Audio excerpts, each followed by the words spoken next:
Hey everybody, so how we doing today? So I guess there is a bit more of a relationship between Trump and Putin, more than I suspected anyway. Russia's Putin says he sympathized with Trump before U.S. election. This is from Reuters. Russian President Vladimir Putin said he had sympathized with Donald Trump before the 2016 presidential election that swept Trump to power, because of his desire to restore normal relations with Russia. In an interview with U.S. filmmaker Oliver Stone, dated June 19th and published on the Kremlin website on Friday, Putin also said that any alleged Russian hackers were still not able to influence the vote's outcome. The Russian president reiterated that he had not and would not interfere in U.S. elections. The Moscow-Washington ties have long been strained by U.S. intelligence and law enforcement findings, denied by the Kremlin that Russia tried to influence the results of the 2016 U.S. presidential election to boost Trump's chances of winning the White House. U.S. intelligence and law enforcement agencies say Russia used disinformation and other tactics to support Trump's 2016 campaign. Putin has denied it. And whichever are bloggers, I don't know who works there in the internet, had expressed their point of view on the situation in the USA in this or that way, this had not been able to play a decisive role. This is nonsense, Putin said. But we had sympathized with him, Trump, because he had that he wanted to restore normal relations with Russia. What's bad in this? Of course we couldn't unwelcome such a position. So, according to Putin, the relationship was limited to just mutual respect and strengthening of ties since the Cold War. And admittedly, on the surface, that sounds like a wonderful thing. But he's claiming that maybe just one, maybe two bloggers was all there was. No alleged Russian hackers.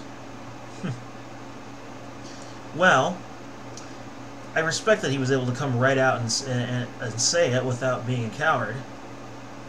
That boosts the chances of him actually speaking the truth. But we are also talking about an ex-KGB and someone who's actually legit scary. A very scary man.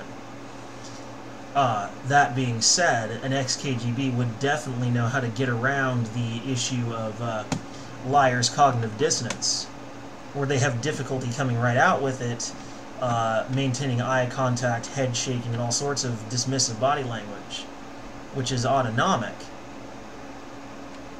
That's a result of you basically trying to tell someone something that you know isn't true.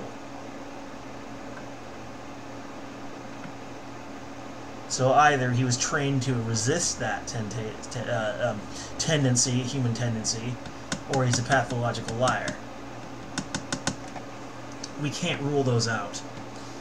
But the fact that he came right out with it, there's a good chance that if he was telling the truth, that's what it would look like.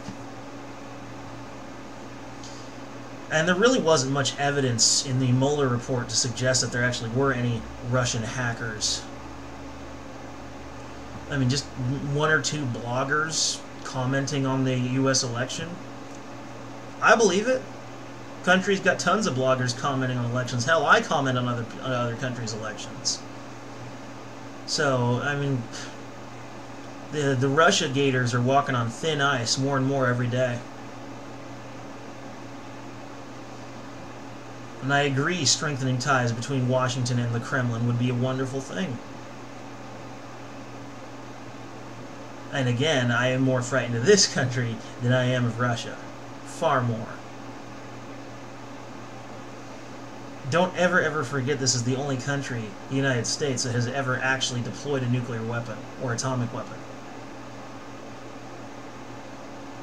Don't forget this is the country that started Iraq 2003 and goes around fighting illegal wars all over the place. Never ever forget that.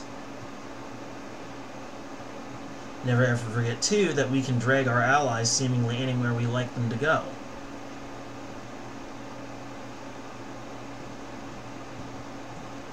But if we can make peace with the Russians and have strong ties, that should go a long way. To not only kill the credibility of the Russiagators more and more, but also to make the likelihood of peace between the two that much greater. Anyway,